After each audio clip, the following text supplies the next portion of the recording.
Atención, iglesias y pastores. Radio Costa Rica pone a su disposición toda una plataforma audiovisual para que su mensaje llegue a miles de personas en Costa Rica y el mundo.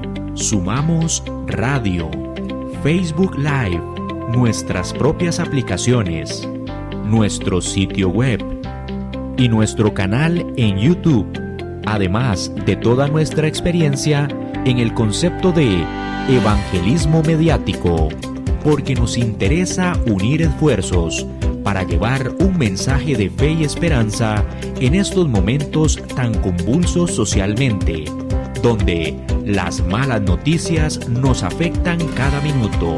Su mensaje, nuestra experiencia y herramientas tecnológicas se unirán para llevar noticias de fe y esperanza.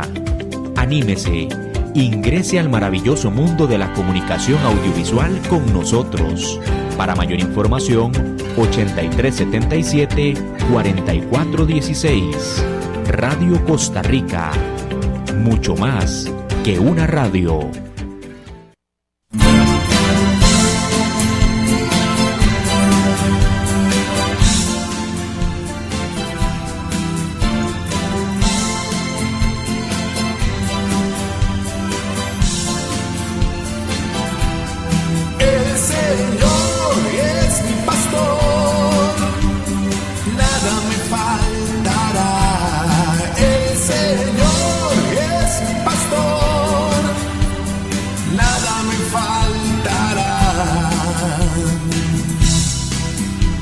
Hace descansar en verdes praderas, nos conduce a las aguas tranquilas, nos repara las fuerzas y nos guía por el recto sendero, su nombre es amor. El Señor es mi pastor, nada me faltará. El Señor es mi pastor, a mí nada me faltará. Si el Señor es tu pastor, a ti nada te va a faltar. El Señor es mi pastor. Sí, muy buenas tardes, hermanos, todos aquellos que están ahí en la audiencia del Monte de la Gracia. Hoy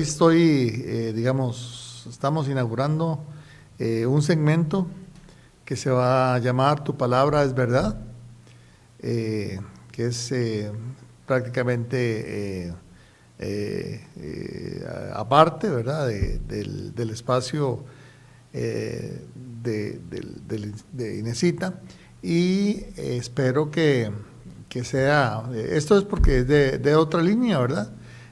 Ya ustedes me conocen, un poquito confrontativa también, y también quiero traer testimonios de hermanos que siguen la línea nuestra del camino de las raíces hebreas. Entonces, bueno, vamos a empezar hoy con algo que traje que se llama la autoridad de la palabra versus la autoridad de los hombres. Bueno, ese es el nombre del mensaje de hoy. El siguiente, sí. Bien, yo soy aquellos, digamos, la línea nuestra somos aquellos que no cuestionamos la autoridad de la Biblia, creyendo, ¿verdad?, que el amor de Dios hacia su pueblo incluye la revelación de lo que un día tuvimos, ¿verdad?, hablando de Adán y Eva, y que nos indica cómo lo vamos a recuperar, que eso es básicamente de lo que se trata la Biblia, ¿verdad? Otra forma de decirlo es que también, defendiendo la palabra, es que Dios ha permitido que los textos que tenemos en la Biblia son los que debieran ser, ni uno más ni uno menos, ¿verdad? En esto tengo que citar a Lamentaciones 3:27 de Jeremías, que dice: ¿quién es aquel que habla y así sucede? A menos que Adonai lo haya ordenado. ¿Puede acaso suceder algo sin el permiso de Adonai, sin el permiso de Dios? Obviamente, si Él ha permitido que la Biblia tenga los libros que tiene, así los vamos a tener. ¿verdad? Y para empezar también, un poquito a calentar motores, como dicen, veamos en Deuteronomio 29:29, y nos dice que esto es revelación. Dice, las cosas secretas pertenecen a Jehová, nuestro Dios, mas las cosas reveladas nos pertenecen a nosotros y a nuestros hijos para siempre, a fin de que guardemos todas las palabras de esta ley o de esta Torah, como dice en hebreo. Bien, ahí vemos que el Eterno nos da esa revelación. Bien, entonces vamos a leer, hacer algo así para establecer bien cuál es la autoridad de la Biblia. Dice 2 Timoteo 3:16, toda la escritura es inspirada por Dios y útil para enseñar, para redarguir, para corregir, para instruir en justicia. Y quiero llamar la atención en que cuando aquí dice que la escritura es inspirada, en ese momento está hablando del Antiguo Testamento, porque al momento que Pablo escribió eso no existía el Nuevo Testamento. No que ahora no tenga autoridad, no, sino para resaltar, ¿verdad?, que la permanencia, ¿verdad?, y la vivencia y la vigencia del Antiguo Testamento, ¿verdad?, que a veces es cuestionada en algunos lugares. Hebreos 4:12 dice, porque la palabra de Dios, y otra vez hago la misma salvedad, ¿verdad?, aquí el escritor de Hebreos, que pudiera ser Pablo, dice, está hablando del Viejo Testamento, dice, porque la palabra de Dios es viva y eficaz, y más cortante que cualquier espada de 2 filos, penetra hasta la división del alma y el espíritu, de las coyunturas y los tuétanos, y es poderosa para discernir los pensamientos y las intenciones del corazón.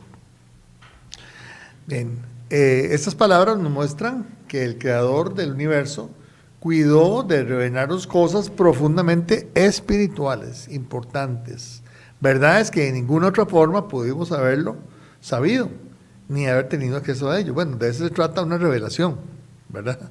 Él utiliza a sus profetas, los que escribieron, pues para revelar esto, ¿verdad? Ahora, primero se lo dio al pueblo israelita, a los judíos, como está escrito en Romanos 3:2, dice Pablo, en primer lugar a los judíos se les confió toda la revelación de Dios.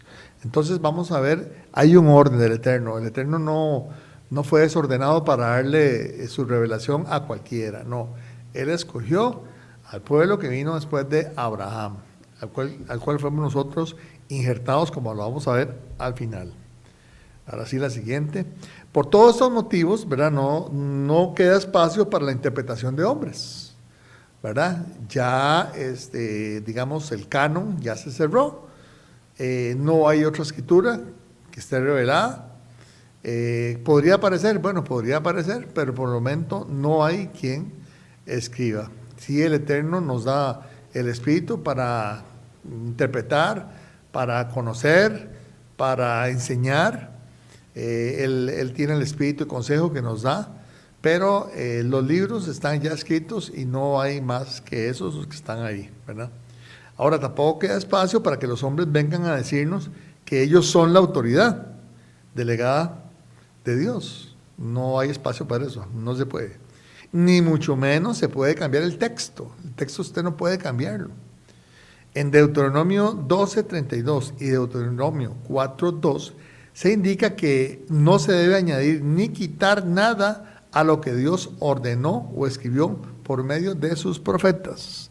También Apocalipsis 22:18 advierte que Adonai castigará a quienes añadan o quiten algo a la palabra de Dios.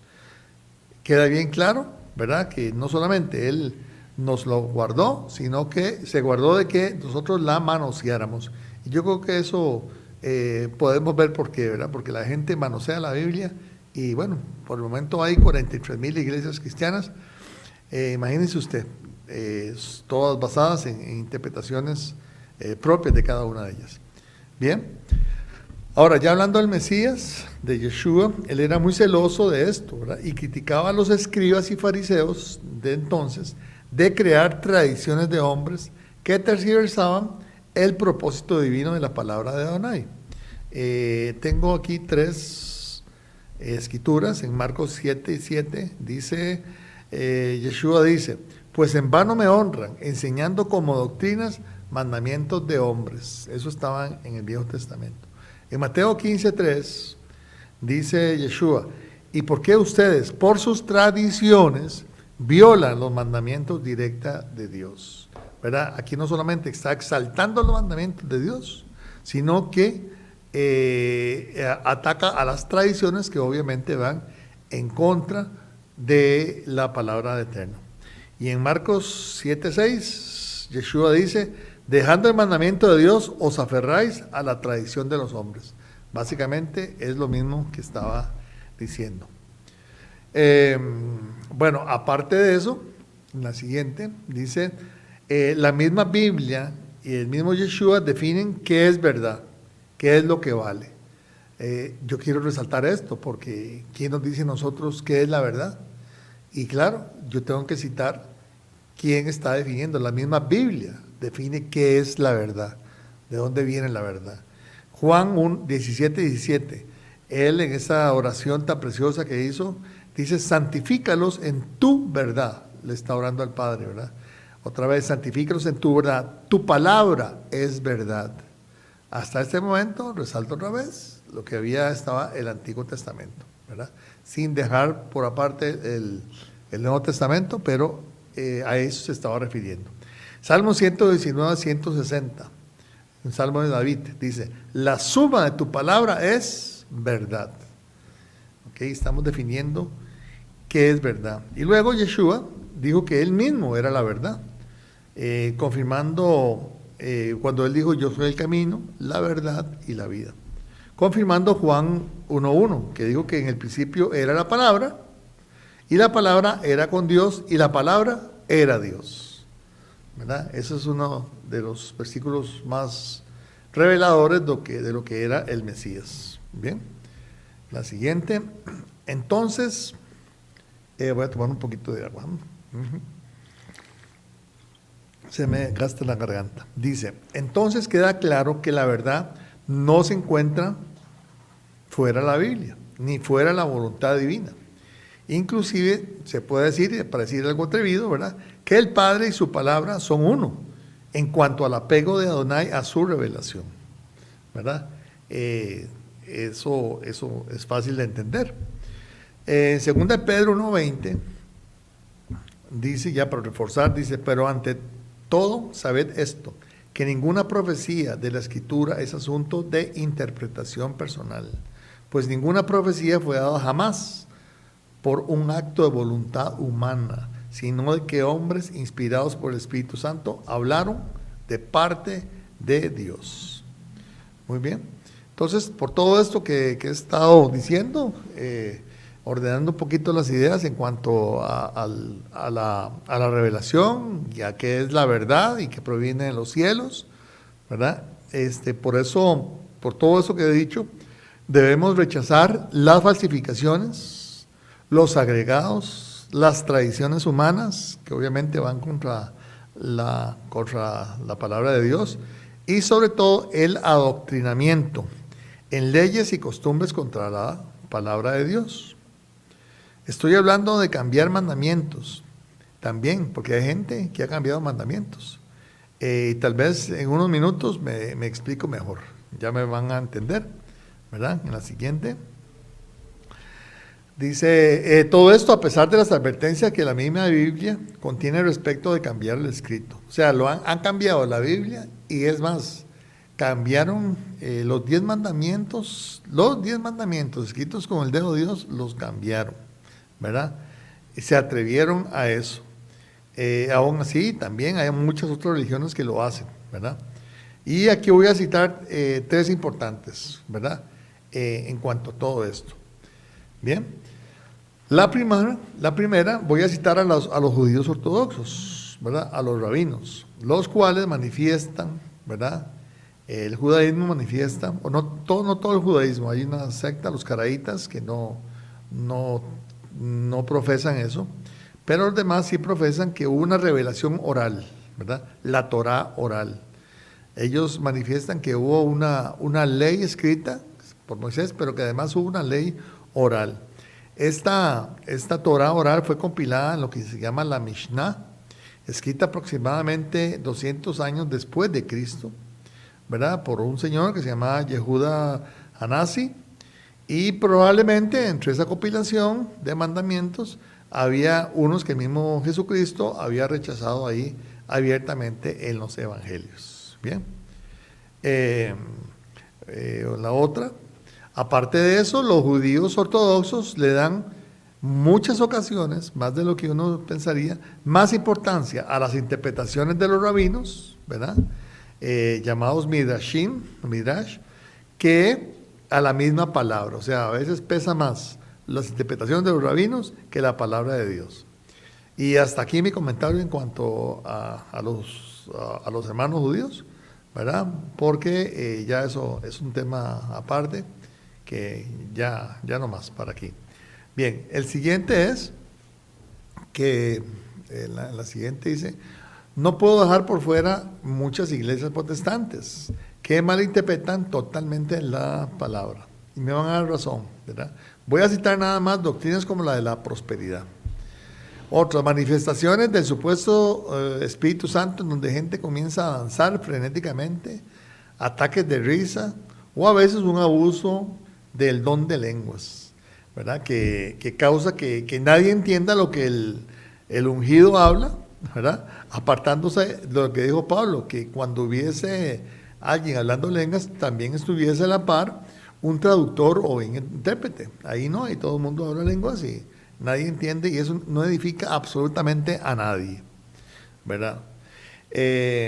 Además, muchas iglesias evangélicas y protestantes siguen fiestas y costumbres y doctrinas de la Iglesia Católica, de donde se separó el movimiento protestante. ¿Ok? Eso es en cuanto a los protestantes, ¿verdad? A la Iglesia protestante, ¿verdad? Ahora sí, vamos a puntualizar un poquito más en cuanto a la Iglesia Católica Romana. Bien, antes de empezar, yo quería hablarles decirles a los hermanos católicos que están escuchando, ¿verdad?, que traten de escuchar con un sentido crítico, porque básicamente lo que voy a dar son datos históricos o amparados en la misma Biblia, en el Nuevo Testamento, ya que nadie puede negar que los hermanos católicos no han sido enseñados a ser grandes lectores de la Biblia, ¿verdad? De hecho, no se les pide llevar Biblia a la misa, ¿verdad? Y por lo general, no la leen. Aunque hay muchos movimientos ahora reformados que entiendan eso, y eso es una bendición, ¿verdad? Que se apeguen a la Biblia. El apegarse a la Biblia es una de las mejores formas de tener una relación con Dios, y no ser de aquellos que cuando venga Él, ¿verdad?, y le dice, como dice la palabra ahí en Mateo 7, en aquel tiempo vendré, ¿verdad?, y muchos me dirán en tu nombre, dice esto, en milagros y todo, y yo les contestaré: apártense de mí, ustedes que no hicieron la ley de Dios, o nunca los conocí, nunca tuve relación con ustedes. Toda la Biblia nos garantiza que nosotros podemos tener una mejor relación con el Eterno, ¿verdad? Entonces, voy a tratar de exponerlo todo muy respetuosamente, ¿verdad? Pero no puedo dejar de señalar algunas cuestiones falsas sobre las bases de la religión católica. Muy bien. Debo decir que la Iglesia Católica es la iglesia de denominación más grande del mundo, ¿verdad?, del cristianismo, obviamente. Podríamos decir que entre los hombres y los gobernantes es la que tiene más poder, ¿verdad? El Papa, ustedes saben, tiene mucha autoridad, mucho entendimiento con los gobernantes. Todo el mundo espera una reacción del Papa, o sea, se le da autoridad, ¿verdad? También no tanto como antes, pero sí le escucha como mucho mayor atención que cualquier otro líder religioso, ¿verdad? Y eso hay que reconocerlo, que el Papa tiene mucha autoridad sobre mucha gente, ¿verdad? Sin embargo, yo puedo decir que ser famoso o ser grande no significa que se sepa toda la verdad o que sea la verdad. En la siguiente. Ahora, de acuerdo a mi entendimiento, la Iglesia Católica está basada sobre algunas afirmaciones que son fácilmente comprobables. Digo fácilmente. Comprobables de que son falsas. De esas aquí voy a citar solo 3. No solo por el poco tiempo que tengo aquí, ¿verdad? 1 hora, sino porque no es necesario crear más polémica de la debida. Solamente quisiera que la gente escuchara con atención estas tres ideas acerca de la Iglesia Católica para que logren comprobar, ¿verdad?, que efectivamente, fácilmente podemos demostrar que son falsas. En primer lugar, bueno, ahí están las 3. La primera mentira fundamental, yo le digo fundamental, ¿verdad?, porque sin esta mentira, o sea, que son fundamento de la Iglesia, ¿verdad? Son indispensables para que ellos puedan decir lo que creen de sí mismos, ¿verdad? La primera mentira fundamental es que Pedro fue el primer papa. Ya lo vamos a desarrollar. Segunda mentira fundamental, que el papa es el vicario de Cristo. Ya lo vamos a explicar. Y la tercera mentira fundamental es que Cristo vino a formar una iglesia nueva, o lo que es lo mismo, que la Iglesia Católica es la iglesia de Cristo. Esto no es cierto. Muy bien. Bueno, vamos a la primera, que es a la primera mentira fundamental, que Pedro fue el primer papa. Esto no es cierto. En primer lugar, porque la Iglesia Católica no comenzó a formarse sino a partir del siglo II después de Cristo. Allá comenzaron a darse, ¿verdad?, los primeros acercamientos alrededor del obispo de Roma, ¿verdad? O sea, que fue 150 años después de que Pedro había muerto. En el Nuevo Testamento, ¿verdad?, en el libro de Hechos de los Apóstoles, en los capítulos 15 y 21, y léanlos bien, como les digo, hay una prueba en la Biblia. En esos capítulos, el que aparece como jefe de la iglesia de Jerusalén era Jacobo, ¿verdad?, conocido como Santiago. Él era hermano de Jesucristo, hermano de sangre, ¿verdad?, hijo de María. Él, por cierto, era un gran, lo que llaman los hebreos sadik, un gran justo, y todo lo que eso significa, una persona entendida. Lean el libro de Santiago para que se den cuenta la clase de maestro que era él, una forma preciosa de escribir. Y resulta que él era, ¿verdad?, el que presidía. También, bueno, voy a hacer referencia a uno, ¿verdad? Por ejemplo, cuando están debatiendo acerca de si se debe o no circuncidar. Y ahí llega Pedro, sí está Pedro, pero como un testigo. Llega Pedro como testigo. Y dice cómo los gentiles se están convirtiendo y el Espíritu Santo está llegando a ellos. Pablo dice lo mismo. Estaba en esa reunión. Y al final dice Jacobo, bueno, yo decido, ¿verdad? Yo juzgo esto. Y comenzó a dar las indicaciones de lo que iba a suceder. De ahora en adelante, cómo se debían tratar a los gentiles, qué se les debía enseñar primero y a dónde debían ir para aprender semana a semana. Léanlo porque se van a sorprender. ¿A dónde los mandó? Se van a sorprender y no lo van a querer creer, pero ahí está escrito en todas las Biblias, ¿verdad?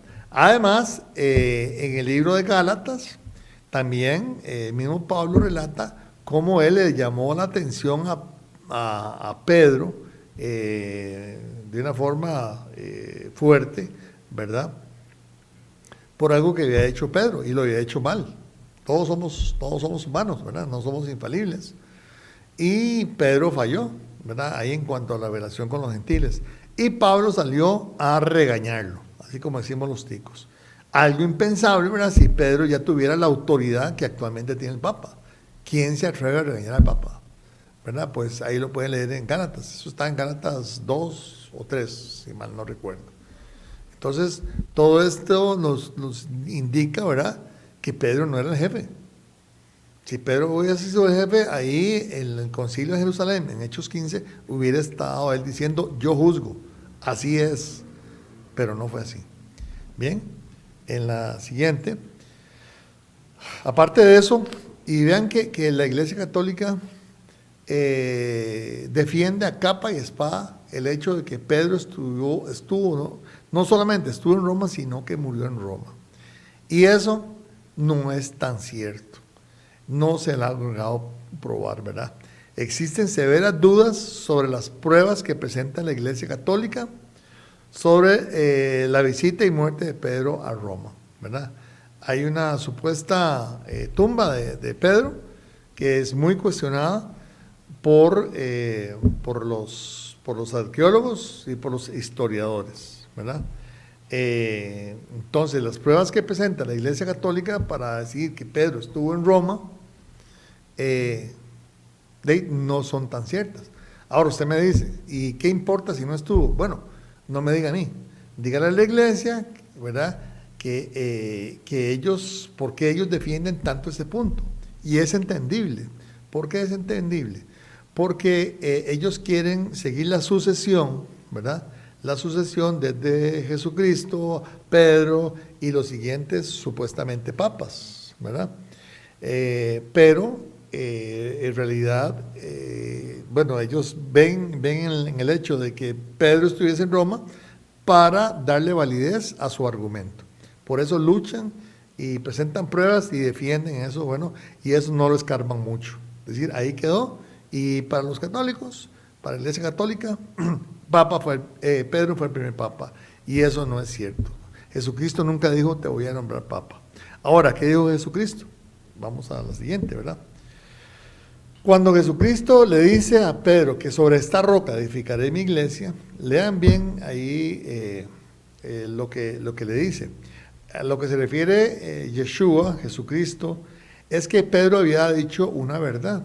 Pedro había dicho que Jesucristo, que Yeshua era el Mesías, ¿verdad? Que el Yeshua era el Mesías. Esa es la verdad, esa es la roca, esa es el entendimiento que debemos tener sobre nuestro fundamento, ¿verdad? El fundamento de nuestra fe es Yeshua HaMashiach, Jesucristo, ¿verdad? Vean ustedes que desde la Torá misma, desde los libros de Moisés, siempre se menciona al Eterno como la roca. Y jamás la roca va a ser un ser humano. Nunca, jamás.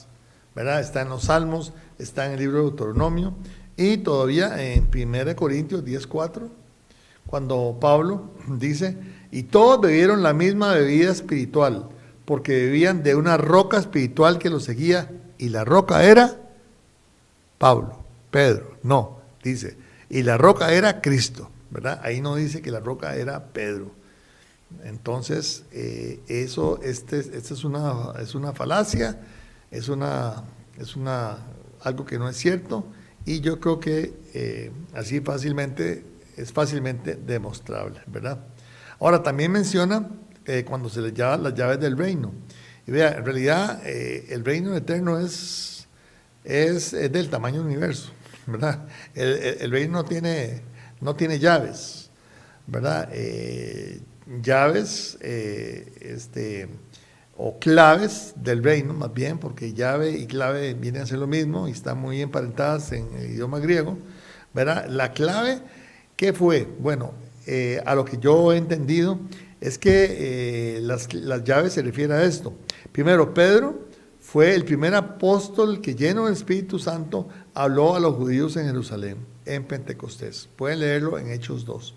Él da una enseñanza, da un discurso, y al final los manda a arrepentirse y a bautizarse en el nombre de Yeshua HaMashiach. Esa fue la primera actuación de Pedro lleno del Espíritu Santo. Esa fue la primera llave. ¿Y cuál fue la segunda llave? Ya no con los judíos, sino con los gentiles. Está en Hechos 10. Cuando Pedro fue el primero que le habló a gentiles. Cuando le habló a Cornelio, que era un un militar romano y a toda su familia, ¿verdad? Se da una cosa milagrosa ahí, que se le presentan ángeles a Cornelio y le presenta una visión a Pablo, y él se va, ¿verdad?, a la ciudad donde estaba Cornelio, ahora no me recuerdo, y se encuentra con toda la familia reunida, ¿verdad? Y él, como judío, se asusta porque como judío no podía ni siquiera hablar con gentiles, no podía entrar a sus casas y mucho menos compartir. Pero ahí es donde dice, ahora entiendo la visión, ya la entiendo, ¿verdad? Que el reino ahora también es para los gentiles, ¿verdad? Y ahí fue la segunda llave, el Eterno le permitió a Pedro ser el apóstol inaugurador, ¿verdad?, del esparcimiento del Evangelio, ¿verdad? Y después él siguió esparciendo la palabra como todos los demás apóstoles. Bien, ahí está, primero. Vamos a la segunda mentira fundamental, que el Papa es el vicario de Cristo. ¿Qué es ser vicario? Vicario significa estar en el lugar de, o sea, estar en el lugar de alguien. O sea, cuando ellos dicen que el Papa es el vicario de Cristo, ¿verdad?, dice que el Papa está en lugar de Cristo, ¿verdad? Bueno, eso obviamente, el único que tenía autoridad para decir eso, ¿quién era? Yeshua, ¿verdad? Jesucristo. Él dijo, toda autoridad me ha sido dada sobre la tierra y de los cielos. Y él no dijo esto, jamás, ¿verdad? Él nunca nombró al Papa, porque ni siquiera existía el Papa en ese entonces, ¿verdad?, para nombrarlo como embajador de él aquí en la tierra, ¿verdad? Es absolutamente falso. De acuerdo a las mismas palabras de Yeshua, el único que está en su lugar y que él dejó, ahora sí, explícitamente, él lo dijo, fue el Espíritu Santo, que dejó para nuestra consolación. Vamos al siguiente. Vamos a leer ahí los dos testigos, que es Juan 16 y Juan 18. No, Juan 16, 8 y Juan 16, 7. Vamos a leer la primera. Juan 16, 7 dice, pero yo os digo la verdad, os conviene que yo me vaya, porque si no me voy, el Consolador no vendrá a vosotros, pero si me voy, os lo enviaré. Este sí es el representante, no es el Papa, ¿verdad? El Espíritu Santo es el representante del reino aquí, ¿verdad? Yeshua HaMashiach nos lo envió como ayuda idónea para nosotros. Él nos ayuda hasta orar, a decir, a saber qué es para el Padre. Nos ayuda en nuestra humanidad para llegar a caminar recto, ¿verdad?, en santificación. Y la segunda es Juan 16, 8. Son palabras de Yeshua, dice, y cuando Él venga, refiriéndose al Espíritu, convencerá al mundo de pecado, de justicia y de juicio. Eso es. Entonces, ¿cómo se convence una persona de eso? Bueno, el Espíritu de Dios, Dios mismo, el poder de Dios está en nosotros para que nosotros podamos discernir, ¿verdad?, nuestro pecado, el pecado del mundo, cómo actuar con justicia, y sabedores de que nosotros seremos algún día llevados a un juicio. Bien. Ahora sí, vamos a ver la tercera, lo que dice mentira fundamental, que Cristo vino a formar una iglesia nueva, o también, ¿verdad?, que la iglesia católica es la iglesia de Cristo. Ok, esto no es cierto. Voy a tomar un poquito de agua. Miren, ahí en Génesis 12, el Eterno le da una promesa a Abraham, que en su simiente, y no dice simientes, en su simiente, o más bien, ese es en otro, es en Génesis 15, pero en Génesis 12 le dice que él sería bendición para todas las familias de la tierra. ¿Ok?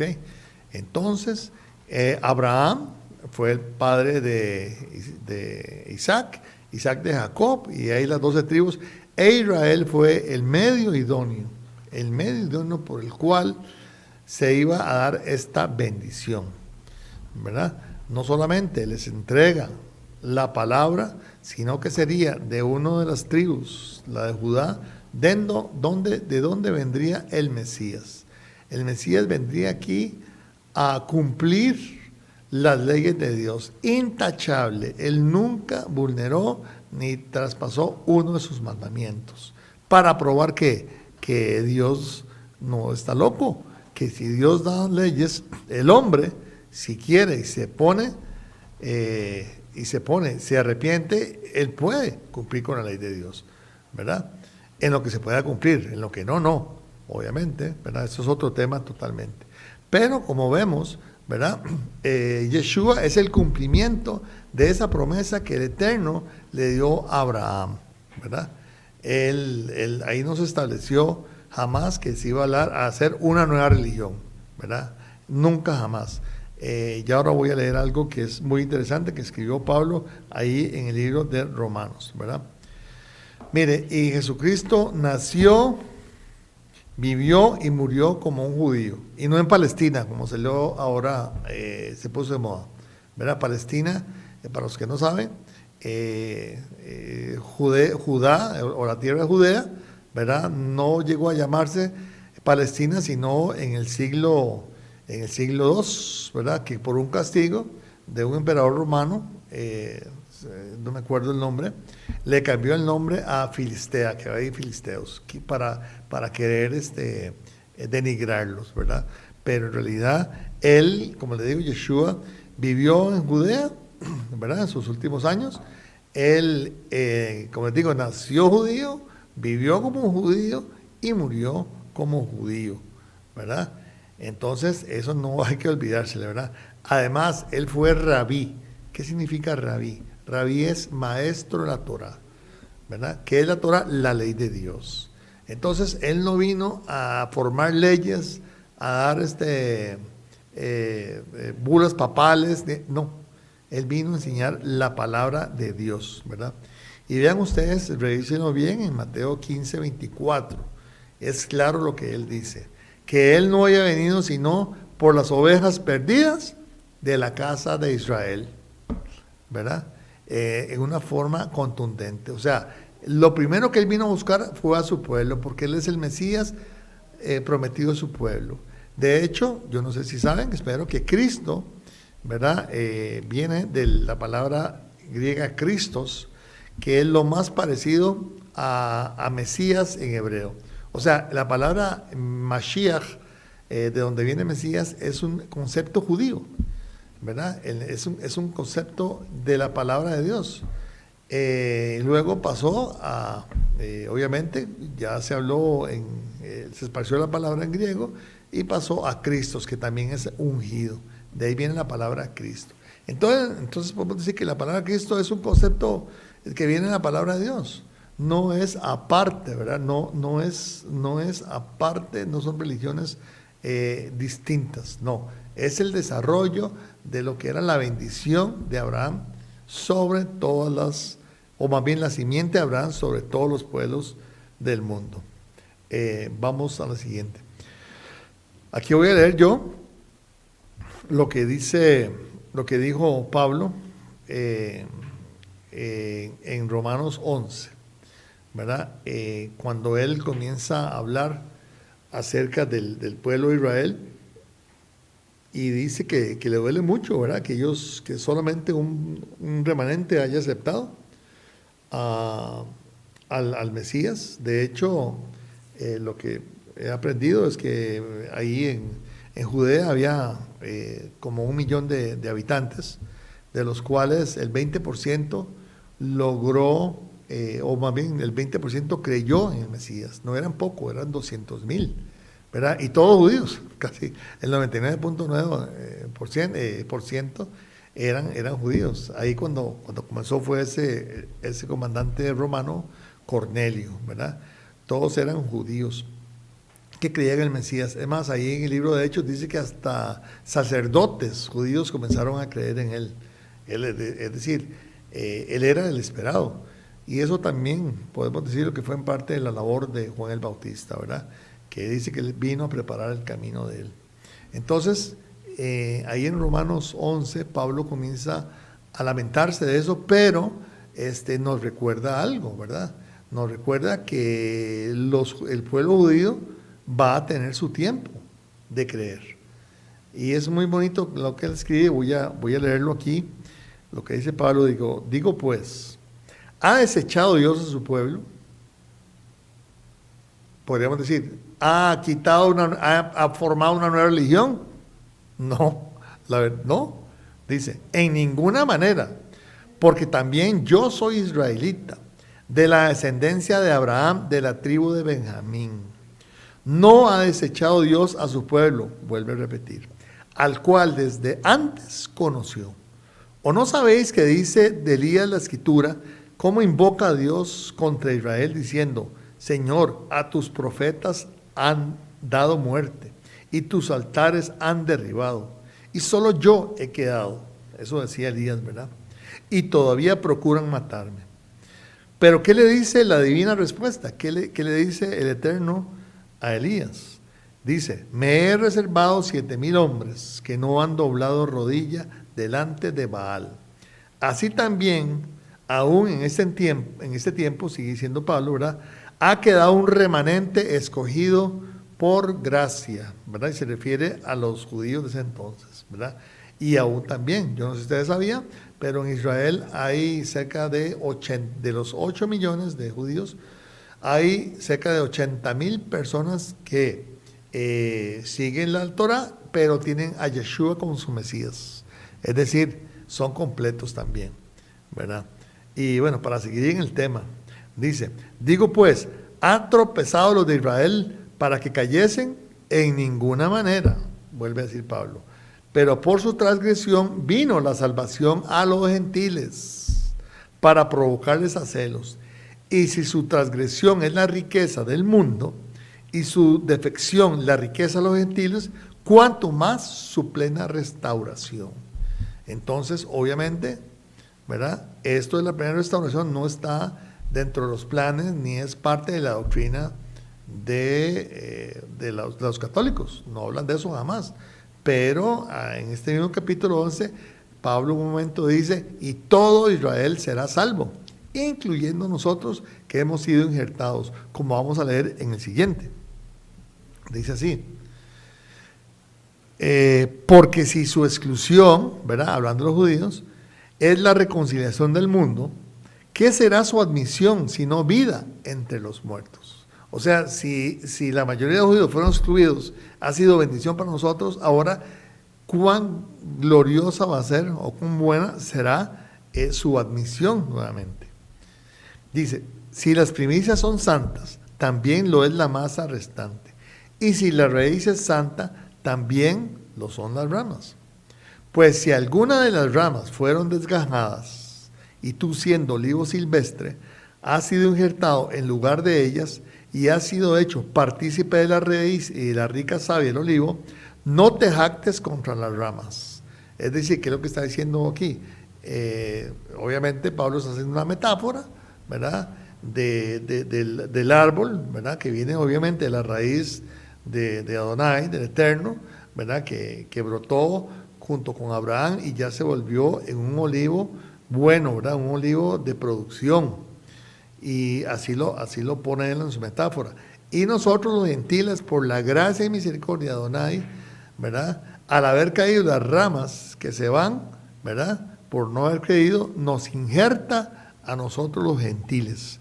Ahí. Entonces, y es una buena metáfora para decir que aquí Pablo no está diciendo que hay otro olivo y que van a haber 2 olivos. Para nada. Es decir, el mismo Yeshua ahí en Juan 10 dice, hablando del buen pastor, dice, y yo tengo otro rebaño, ¿verdad? Que está en otro redil, y ellos escucharán mi voz, ¿verdad? Y vendrán, y entonces será un solo rebaño y un solo pastor. Siempre la palabra tira a la unidad. Y es lo mismo que está diciendo aquí Pablo. No hay 2 olivos, no hay una nueva religión. No hay una iglesia de Cristo, ¿verdad? La iglesia de Cristo es la misma iglesia formada desde el principio por Adonai, ¿verdad? los seres humanos y aquel remanente que somos fieles a Él, a sus mandamientos, a los que les tememos, a los que reconocemos que es el único Dios, que Él dio una revelación para que nosotros pudiésemos actuar de acuerdo a lo que Él quiere, ¿verdad? Nosotros no tendremos el día de mañana, los que hemos conocido, ninguna excusa para decir, no, yo no lo conocí o no quería. No, nosotros sabemos que Él nos da la oportunidad de ser hijos para que parezcamos hijos. No sé si me entienden, ¿verdad? Pues ahí para seguir aquí, ¿verdad? Dice Ibis, dice, pues las ramas dirá, fueron desgajadas para que yo fuese injertado. Bien, por su incredulidad fueron desgajados. Perdón, ya se me olvidó, se me pasó por aquí. Dice, pues voy a empezar otra vez. Dice, pues las ramas, dirás, fueron desgajadas para que yo fuese injertado. Bien por su incredulidad fueron desgajados, perdón. Pero tú por la fe estás en pie. ¿Ves? Por eso Él nos injertó por medio de la fe en aquel que murió en la cruz. Dice, no te ensorbezcas, sino teme. Porque si Dios no perdonó las ramas naturales, a los judíos, ¿verdad? A ti tampoco te perdonará. Mira pues la bondad y la severidad de Dios. La severidad ciertamente para los que cayeron, pero la bondad para contigo. Si permaneces en esa bondad, pues de otra manera tú también serás cortado, ¿verdad? Aquí lo que dice que no nos jactemos de que ya ustedes no son y nosotros sí. No. Y sigue diciendo, dice, y aún ellos, si no permanecieran en incredulidad, serán injertados, pues poderoso es Dios para volverlos a injertar. Pues si tú fuiste cortado del que por naturaleza es olivo silvestre, y contra naturaleza fuiste injertado en el buen olivo, ¿verdad? Que viene a la raíz del Eterno y creció en la semilla de Abraham, ¿verdad? ¿Cuántos más estos que son ramas naturales, que son injertados en su propio olivo? Porque no quiero, hermanos, que ignoréis este misterio, para que no seáis arrogantes en cuanto a vosotros mismos, que ha acontecido a Israel endurecimiento en parte, hasta que haya entrado la plenitud de gentiles. O sea, ¿qué es lo que está haciendo Pablo aquí al final? Que los judíos, cuando seamos la plenitud de gentiles, y eso es un concepto que hay que estudiarlo un poquito, pero podemos verlo por aquí, cuando ya hasta el último número de gentiles que tenían que entrar haya entrado, ellos, como dice la palabra, van a reconocer al que atravesaron. Así lo dice una profecía que está en Malaquías, creo, que los que lo atravesaron lo van a reconocer. Y ese será, cuando dice Pablo un poquito más adelante, que no está aquí, dice cuando todo Israel será salvo. Es decir, ahí nos está hablando, ¿verdad? De que va a haber dos iglesias para ese tiempo. Entonces, bueno, todo esto para hablarles, hermanos, que la iglesia católica está fundamentada en otras ideas también, pero básicamente esas tres. Es decir, ellos defienden que siguen la línea de Pedro y que Pedro fue nombrado por Jesucristo. Obviamente a ellos les interesa mantener eso para que puedan decir la segunda que yo dije, que es que ellos son la iglesia de Jesucristo, ¿verdad? Cuando Jesucristo dice que la roca será de mi iglesia, ¿verdad? Hay que saber que el nombre iglesia es asamblea, a mi movimiento, ¿verdad? Porque recuerden que Yeshua, Jesús lo que creó fue una secta más. En ese momento habían varias sectas, ¿verdad? Las fariseas, las esenias, los saduceos, ¿verdad? Y él era el rabino de una secta. Empezó con 12 seguidores, ¿verdad? Y luego se fueron esparciendo hasta, como les dije, llegaron a ser 200,000, ¿verdad? 200,000 seguidores. Entonces, él no vino a formar una iglesia. Y claro, también se saca como doctrina que ellos son los representantes de Dios, ¿verdad? O de Jesucristo aquí en la tierra. ¿verdad? Y eso se ha venido creando, se ha venido creyendo por siglos, ¿verdad? Esas mentiras han seguido por siglos, los siglos de los siglos, ¿verdad? Y al final, quizá lo más grave, como yo les dije al principio que les iba a decir, el Eterno había dado a su pueblo los 10 mandamientos en el monte Sinaí. Eso está en Hechos 19 y 20. En Éxodo 18, en Éxodo 19 y 20. Él reunió a los 3 meses de haber salido de Egipto a su pueblo en ese monte, ¿verdad? Donde ellos podían observar hasta el tope del monte, ¿verdad? Hasta la pura colina, y donde comenzó a darse fuego, truenos, relámpagos, dice que tronaba, dice que temblaba la tierra, dice que sonaba una corneta, el shofar que se usa, ¿verdad? Que es el cuerno granero, alarga a un volumen terrible. Fue tal la magnitud de lo que presenciaron ellos, que en un momento ellos le dijeron a Pedro, a Moisés le dice, nunca más hable Dios con nosotros, por favor habla tú con él, porque nos dio demasiado miedo, ¿verdad? Quedaron traumatizados. Y así fue, por eso es que el Eterno mandó un profeta, ¿verdad? Como Moisés, que se vino a cumplir en Yeshua. Entonces, ahí dio los 10 mandamientos. Eso primero él los habló, luego los escribió en piedra, en 2 tablas.